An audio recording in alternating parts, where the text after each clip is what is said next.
What's going on? So I'm excited. Today we got a Clueless Americans Guide to the Premier League 2021-2022 season. I've reacted to like 40 football videos probably, but I think I'm still extremely clueless. So I don't know how any of it's set up or any of the teams or the players pretty much. So let's see if this helps. Oh, hello there, fellow Americans. I see you might have heard of this Premier League from across the old pond. I heard of it. And I know, as Americans, we are conditioned to naturally dislike the British. I get it. They're kind of What? weird. But let me ask you this. How many of you motherfuckers grew up loving Harry Potter? Don't lie to me. That's not true. We don't dislike the British. Hey, don't lie to me. Tell the truth. Tell the truth. I mean, the proof is in the numbers. There are more Harry Potter worlds in America than there are in goddamn England. You know how many Harry Potter worlds are in England? I read the first book. 0. I like How the many in movies. America? Dos. Both conveniently located on opposite ends of the country. And you know what? They're awesome. I can't even lie. Have you tried their frozen butterbeer? It's goddamn delicious. And the bottled ones that you can bring home, they're shit. Don't waste your money on that. Don't get those. Sorry. Okay. Tangent, okay, but I say all this because I know for a fact that y'all grew up fantasizing about which Hogwarts house you would be sorted into. Maybe My friends did. embarrassingly played Quidditch in real life. Nope. And don't act like you didn't have the biggest crush on Emma Watson growing up. So obviously, Okay. you like a British export or two. And you know what other British True. export you might enjoy? How about the best goddamn sports league outside of America?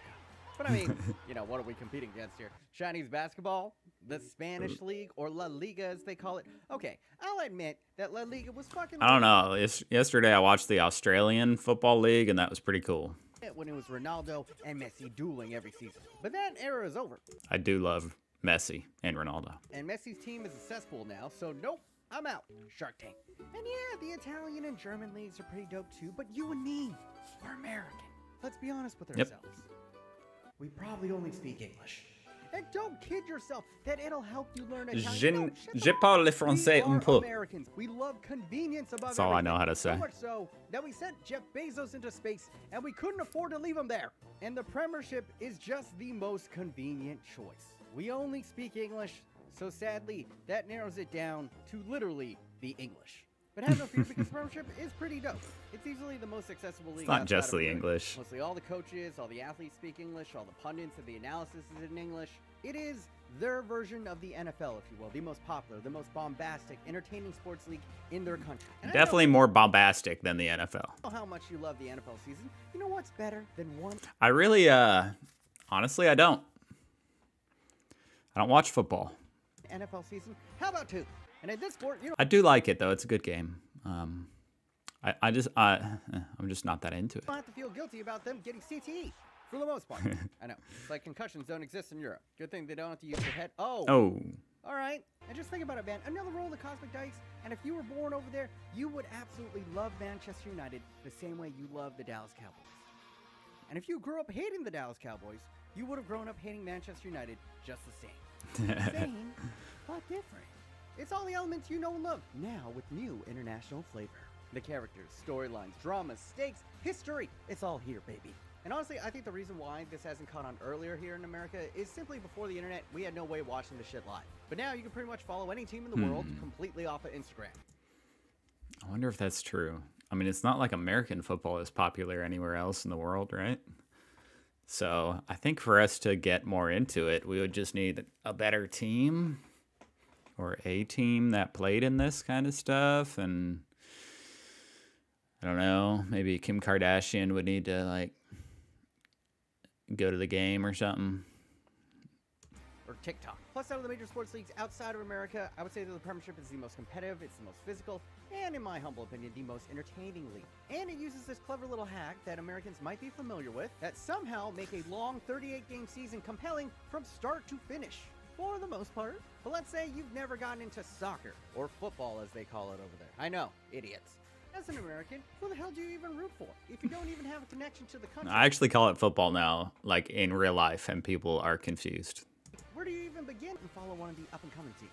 Well, have no fear, my muggle friend, because I was where you were about 15 years ago. And over that time, I have grown to love the Premiership even more than I love baseball, which is not really saying much. But through my years of growing to love this league, let me Baseball's kind of boring. your sorting hat. if you Going to the games is is fun, The though. lowdown on all the houses and see which one has the traits that you might like. And hopefully by the end of this video, I will help you have a new sports team and a brand new sports league that will be giving you entertainment for the rest of your lifetime. Hey, that's what I need. Clueless American's Guide. I need it to actually like know some teams and stuff. Have a favorite. This is very exciting because this is probably your first chance you ever had to pick a sports team from scratch. But there's so many choices. Where the F do I start? Well, first, and I can be unbiased because like I don't really care where they're from or whatever. So I wasn't born there. So with you, pick a big team. Okay, don't be prideful. Just think about it. Okay, why would you put yourself through more torture than the teams that you already follow? Your team always lets you down. It always breaks your heart. Dear God, especially. That's not true. I was born in Pittsburgh, so Steelers are alright. Browns fan, if you're a New York Jets fan, why do you even have pride? Do yourself a favor. Just root for Manchester City. You've been through enough, bro. You deserve this, bro. Unless you live in Boston or the Bay Area, someplace that shit championships out their asshole, then do not feel guilty at all about picking a top 6 team to follow. Nobody's gonna label you a bandwagon fan in America. But I also know that some of you guys are masochists. You don't want to be a normie and follow these top 6 teams, so I will sprinkle in some sleepers at the end. But as your resident sorting hat for this video, I'm just going to say it right now. The easy choice for the majority of Americans is to root for Chelsea. There's just so many obvious reasons for Americans to root for Chelsea this year. One, they got Christian Pulisic, which is probably the biggest reason that any American will root for a team. And it also helps that they're pretty good. They just won the Champions League. Why would I root for that guy? In Europe. And the fucking cherry on top, they also have the most lovable man in all of sports. Of course, I'm talking about N'Golo Kante. If you want to see the backstory on that, check out this video up in the iThingies. So pretty much, Chelsea, that guy looks fun. Slam dunk pick for I'd say 80% of Americans. All right, video done. Okay. Right? Well, not so quick because you know there are also a couple of negatives with the positives here. Their coach, while tactically brilliant, is hyper defensive and conservative, and the dude has this really weird like Snape Harry Potter relationship with Christian Pulisic. Like I don't know if he likes him or not, and half the time he doesn't even start. So I know that's gonna frustrate a lot of American fans. And also, Chelsea's kind of known as like the rich assholes club. Yeah, Chelsea is located in one of the poshest parts of London, and they were spank-ass mediocre until a Russian oligarch who might have ties with the KGB bought up the club and used his oil money to go on a shopping spree for all the best players. Basically turned Chelsea into a super team overnight. And now that I've said all this, it does kind of sound cool. Like it sounds like a posh Bond villains team. Like it's kind of badass. Damn it, I am selling Chelsea too much. Okay, well, the reason why I'm upset about this is full disclosure. I am a Manchester United fan. I'm obviously going to want you to root for my team. And if I could pitch Manchester He's not even a Chelsea fan? All of y'all, it would be, don't do it. Do not, I repeat, do not do it. Do not become a Manchester United. Noted. I know you recognize the name, and yes, in the 90s and I mean, 2000s, kind of. They were incredible. The most successful club in English history. More league titles than anyone. The motherfuckers were House Gryffindor. And our fandom still thinks that we're Gryffindor. But honestly, we are Hufflepuff. Hufflepuff. That's the new ownership came in and just poisoned everything, man. It has been a turd sandwich for the past decade. But if I could counterpoint it, they also happen to have one of the most exciting young attacking cores in world football. And on top of that, they just got Jadon Sancho. Yet another attacking prodigy who might be better than all of them. Think of the squad like the San Francisco 49ers. They both look good in red and white. They have a long history of championships, and they haven't won anything in a while. But they also got a hyper-talented young core of players that if it all comes together, it could turn into like this new golden era. But more likely it's going to turn to shit for whatever reason. And that is my honest pitch as a Man United fan for the past decade. Probably don't do it, but if you do, at least now, no one will call you a glory hunter. And that should tell you everything you need to know about Manchester United, goddammit. All right, let's now talk about Manchester United's biggest rivals and maybe the best team in the league when healthy. Of course, I'm talking about Liverpool. Biggest thing for Americans, this is the team that LeBron partially owns, so all the LeBron dick riders, you have found new dicks to sit on. Congratulations. And to the million more LeBron haters, you have now found the team that you will love to hate. I ain't gonna hate on them, but they are a fantastic choice. Like, I want to shit on them, but I know what Americans like. They are wildly exciting, they're hardworking, they got swag for days, and their coach is as likable as he is ruthless. They also are I like how ruthless. I like a crazy coach. Like of all that, They're pretty fucking good. He needs to go They won the nuts, Champions League 2 tearing out seasons his ago. hair. In the season prior to this, they won the league, ending like this huge trophy drought for them. And they got the history, man. Liverpool were the team of the 80s. They were just absolutely dominating everything. But for the past like 30 years, they've kind of toiled in mediocrity. That is, until their coach came along, Mr. Jurgen Klopp. And this German wizard might as well goddamn been Dumbledore. He worked magic. You know, Chelsea just came in with their KGB oligarch and just bought up all the best players. That's not what Liverpool did, man. Old Kloppy over here actually did his homework. He made excellent, frugal signings that blossomed into world-class talents. And he transformed the club. Imagine that. And scouting. Okay, I think they're my number one. So far, Liverpool is looking good. That, honestly, they, at the moment, are House Gryffindor. So all you fucking normies, here's your club. All right, let's go. Fucking Liverpool. I'm a normie. But you gotta be so goddamn likable. But what about the defending champions, and undoubtedly the team of the past decade in the Premier League? Yeah, it's time to talk about Manchester City. They are the new money, but you've already heard the story. New billionaire owners come in, this time from Abu Dhabi, and yeah, they got oil money as well. And they pretty much did what Chelsea did a decade before. Now, before these new owners... There's so many random rich dudes that are just, like, inherited it from oil. Man City were pretty much an afterthought of a club. Like, filthy rich. You look at the world's richest men, half of them are just like... They weren't even considered crosstown rivals. That is how far the like, gap what did was you do? historically between the two clubs. But, spending over $1 billion and bringing in superstars 3 deep at every single position on your team, that can change things. And change things rapidly. And on top of that, they went and hired the guy who used to coach Messi. And what has all of this resulted in? Yep. More Premier League trophies than anyone else over the past 10 years. Think of them as the Golden State Warriors of soccer. And their fan bases are pretty much the same. They both didn't exist until 6 years ago. And even though I said all of this, yeah, they're the ultimate bandwagon team for you to hop on, I want to take this moment to say that, fucking just do it, bro.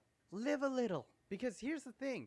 As an American, nobody is going to give you shit for a team you choose. Because anytime I've ever come across another Premier League fan in America, we're just happy that another one of us exists.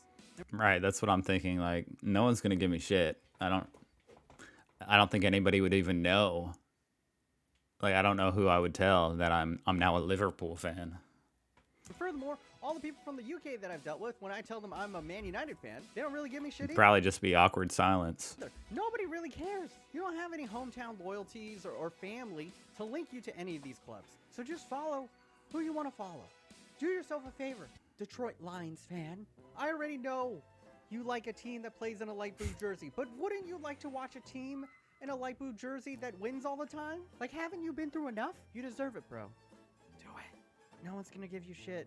And if they do, fuck them. There are very few. I think the jerseys are an important factor. Especially when the jerseys are an important factor on who to pick. The sports teams you support. Those aren't doing it for me. Go be a bandwagon fan, I like that shade of blue, but with the better odds. All right, but you might be seeing a little bit of a trend here. Billionaire comes in and just buys the league. What's even intriguing about that? And yeah, that's the other thing that you gotta kind of get used to when it comes to world soccer, and that is there are no salary caps. Like, yeah, there's financial fair play, but that shit's a fucking joke. It's more like financial slap on the wrist at best. So yeah, there isn't actually too much to stop all these billionaires coming in and just outspending. I mean, who else would be able to afford a whole freaking football team? Except a billionaire. It's usually how the Premier League is won. I'm going to keep it real. Except for maybe one of the greatest underdog stories in sports history. It's time. I love an underdog. Leicester. And yes, it is pronounced Leicester. Leicester. I know, British are stupid. They spelt it like Leicester. And then they think we're weird when we pronounce it that way. Who spells it like this and pronounce it like Leicester? Lester is the name of my cousin from Alabama, all right? That's a Lester. This is a Leicester. But sports hipsters, kids who shopped at Hot Topic, this is your team, bro. This is your team. Leicester is the Premier League team that all the football connoisseurs follow because they really are a miracle story of the football pyramid in England. Now, another major difference that Americans need to wrap their head around is that the Premier League actually has multiple divisions.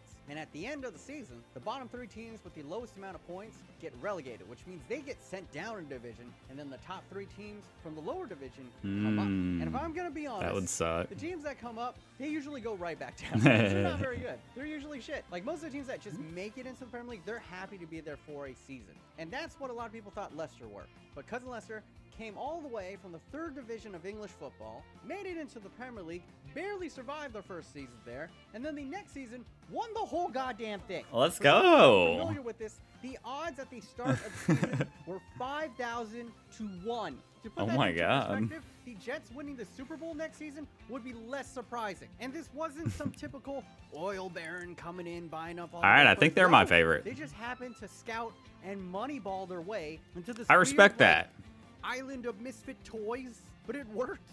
They were magical, sensational. People were playing out of their minds, and it was the stuff of dreams. They slayed all the giants, and they won the whole goddamn thing. That's and it cool. wasn't even a fluke, because since then, they've been competitive. They've been challenging for a top 4 spot ever since, even with a lot of the bigger teams coming in and kind of picking off all right. players. And they really are Leicester. not to root for. For the Harry Potter fans, they are the Neville Longbottom Leicester. of the Premiership. They started off all frumpy. Everybody was making fun of them. But at the end of the day, they might be the real chosen one, bro. And Potterheads will get. All right, I got them. Let's go. You should probably pick a big team. Let's go, Leicester. Following one of these smaller squads. Because if we go down the list, Chelsea was nothing team until Oil Barons came in. Same thing with Man City. And then you got Leicester, who did it the right way. So, you know, Giants can emerge from pretty much anywhere. So who knows? But all right, moving on to the next big team. Let's talk about Tottenham Hotspur. And yes, it is pronounced Tottenham, not Tottenham. The language is named after you, English. Use it correctly for once. I don't understand. As a fat American, why would you not emphasize the ham? I would like to go to Tottenham and order a Tottenham. It sounds delicious. But if I were to describe Spurs in the terms of Harry Potter characters, they are definitely Ron Weasley. Just always a secondary character and kind of insecure about it. But I actually really like Spurs. Their logo is a chicken, which is always dope. And they got my kimchi cousin, Hugman's son, who's a I love chicken, dude. In fact, they might have a more talented roster top to bottom than even Manchester United. But for whatever reason, they're just cursed to never win it all. They are the Buffalo Bills. They get to the cusp many a time, and then blue balls. And Spurs fans who are watching this, I have some advice to you. You should learn from the Bills fans. For you guys who don't know, quick history lesson about the Bills. They went to 4 consecutive Super Bowls and lost 4 consecutive Super Bowls. It was pretty much their entire identity. And now, nobody freaking talks about it because all Bills fans do is put themselves through tables. It's genius, actually. So I guess what I'm saying is, Tottenham fans, put yourself through some tables and eat some fucking ham. But now let's talk about Tottenham's arch rival, and that is Arsenal. Now, Arsenal, it's a cool name. If they were a Harry Potter character, they would be Voldemort. But not like badass uniform Voldemort. No. I mean, like, remember when, like, Voldemort was on the back of the head of that, like, weird turban dude? Like, he used to be this invincible offensive juggernaut, but now he's just, like, this mangled husk of what he used to be. That's Arsenal. That's Arsenal now. Like, back in the day, in the 90s, they were literally invincible. They had a perfect unbeaten season. They got a lot of draws in there, but invincible is invincible. And they played this wildly attractive offensive football. I mean, literally, their badge is a cannon, and they are named Arsenal. So they seem pretty badass. Gunnut Americans, this is pretty much your team. But that's what I'm saying. Warning, ever since the 90s, it's just kind of been downhill, bro. It's just kind of been downhill and limbo at best. But I would argue that being an Arsenal fan is different from almost any other fandom in the Premier League. And that is because it is often more entertaining when Arsenal loses than when they win. And the simple reason for that is because they have, by far, the most entertaining fan channel on YouTube. Let me present to you Arsenal Fan TV. Do you know the best thing about today is the fact that I couldn't see any of it because I'm blind, so fucking brilliant. Do you know what I mean? Who am I? Who am I? Awkward. Who am I? Third game of the season, we've conceded 8 goals. Medea, yeah? I'm breathing, live and fucking kicking. Oh my so while it might be a shit show all season long, win, lose, draw, you will definitely be I'm not their fan. I thought they sounded pretty badass, but 7-ish teams. I'm not in that we should club. Go over a couple of sleepers real quick. All right, so first up, Everton. They're also known as the Toffees. They're a proud, historic club that are Liverpool's crosstown rivals, actually. But they kind of always finish mid-table and never really challenge for anything. So basically, they're like the Weasley brother, but the one that dies. Burnley. Just think if Hagrid were a team, that's Burnley. West Ham. Notoriously violent fan base. And they also blow bubbles and sing about blowing bubbles before every home match. Newcastle. You remember that one movie, Goal the Dream? Yeah, that's pretty much that. No. And by that, I mean literally they are about to sign a young Mexican named Santiago Munoz. It's actually insane. So if you haven't seen the movie, go ahead, watch Goal the Dream Begins. Don't watch Goal 2, and I'll probably play out exactly the same. And there's some other interesting teams like Wolves and Crystal Palace are fun to watch. But honestly, all the other teams are muggles, bro. You as American, you want winners. You want a team that wants to win. And yes, Leicester. I just want someone that has a chance. You know what I mean? Sometimes rooting for the small team can get you that absolute glory. But are you really going to waste your first opportunity to pick the sports team you follow on a 1 in 5,000 chance that this scrub team just turns into a miracle? No thanks. If that's what you want, I mean, do you, boo. But if you decide to Leicester and they get their ass relegated, good luck finding second division football on American television. So in my humble opinion, go top 6. And even beyond that, probably don't go Spurs, Arsenal, or even Manchester United. All right, so hopefully I have sorted you into your proper Hogwarts house. But I get it. There's still some issues here. You're still probably clueless. Like, kick ball into back of net. Right. That's how you win.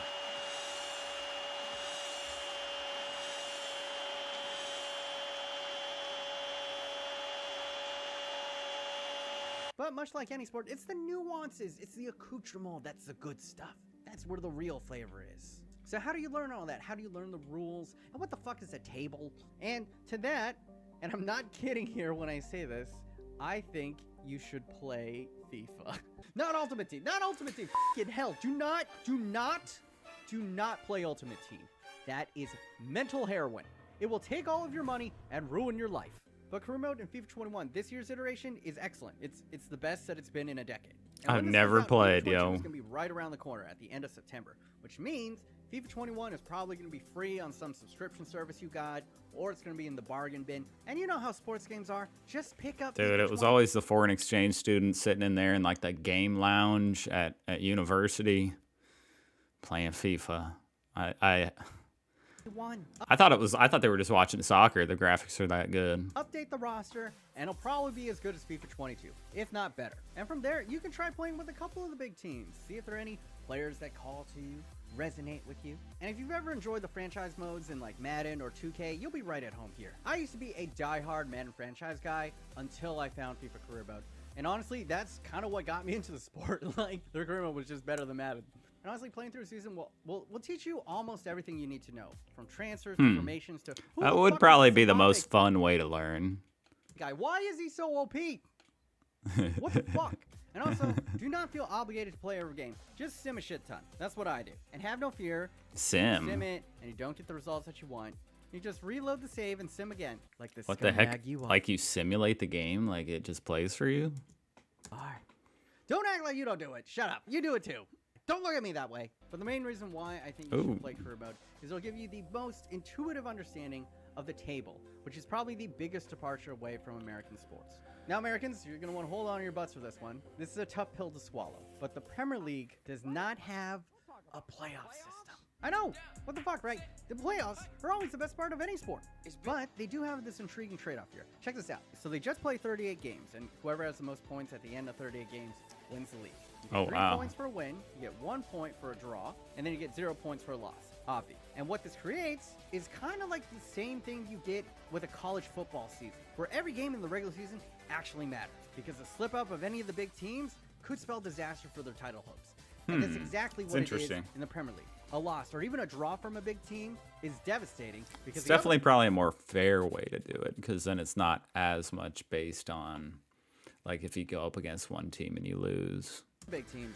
You can have a bad day and you can still win. In a college football season, there are multiple things to fight for, not just who wins the whole goddamn thing. So even if there is like a runaway winner, there's always like a race for the top 4 positions, which are the only positions that get to go into the Champions League.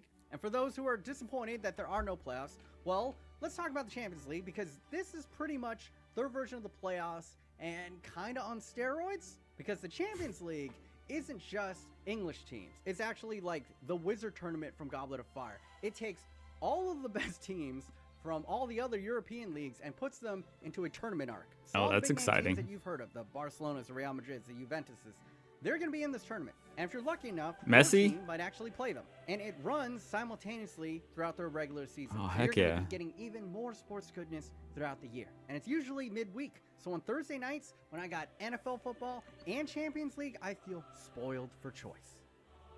If the Thursday games weren't always shit. Like, what the fuck, NFL?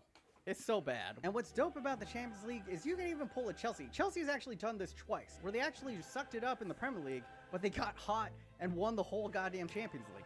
Oh, and wow. that is what being a fan of the Premier League kind of gives you. Constant targets to aim for, even if your season isn't going as planned. And that's how soccer leagues make even a tie interesting. Because nearly every team is competing for something at every point in the season. Obviously, the big teams are trying to win the league, but then there's a bunch trying to qualify for the Champions League spots. And then on the flip side, you usually got, you know, anywhere from 6 to 8 teams that are being threatened to be relegated. Oh, and also there's like this little brother version of the Champions League called Europa, but no one gives a shit about that. Think of it as like the Fantastic Beasts series. It's okay, but not quite as good as the real thing. But all right, now you understand the game, you pick your team, but how do you even watch your team live? I have well, no if you idea. decide on one of the big teams, you probably can watch them live on one of the NBC networks, but more conveniently, and this is what I do, you could just pay $5 a month and get Peacock. I know it's Peacock, but it's only $5. And what that allows you to do is stream every single Premier League game the entire season. And we compare that to the like NFL Sunday Ticket, which is $300.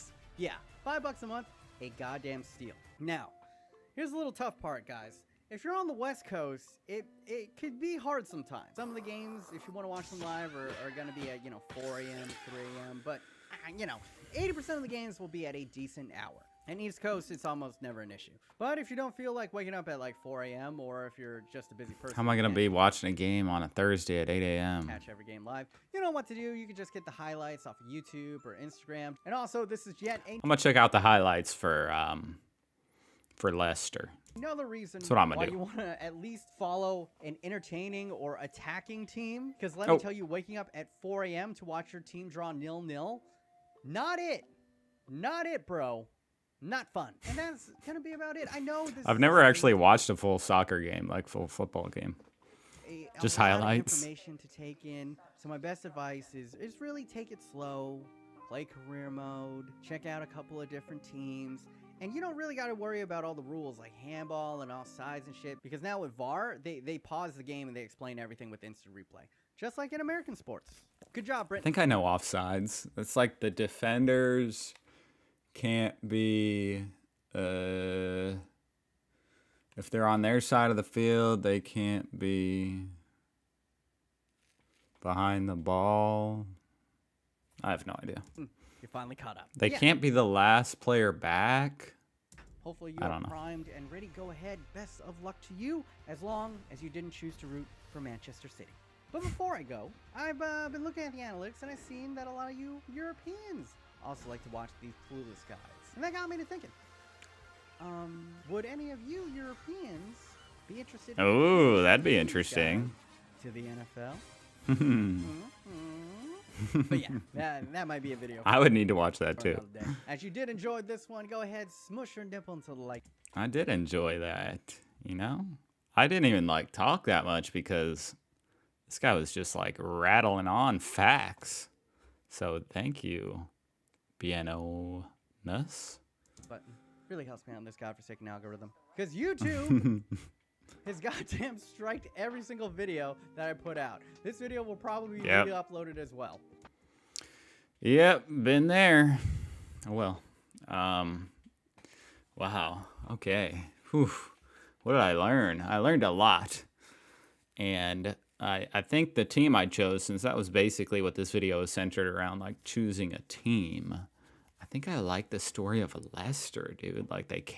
That's the one that came up.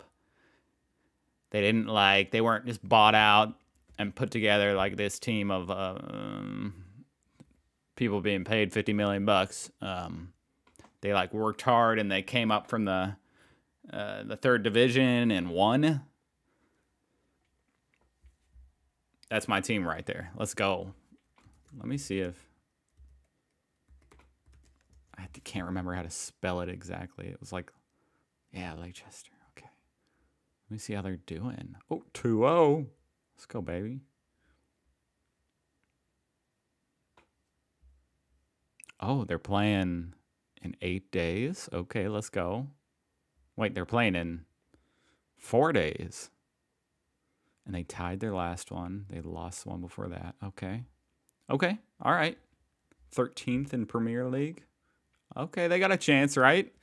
I don't know how much longer this thing goes for, but 13 doesn't sound... That sounds pretty bad. Yeah, that sounds pretty bad.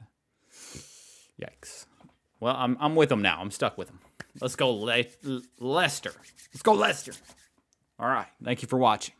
And you can check out my channel. Oh my gosh, if you're still here. That was like a really long video. But I have a lot more football reactions where I actually talk. If you would care to watch that. But thank you. Goodbye.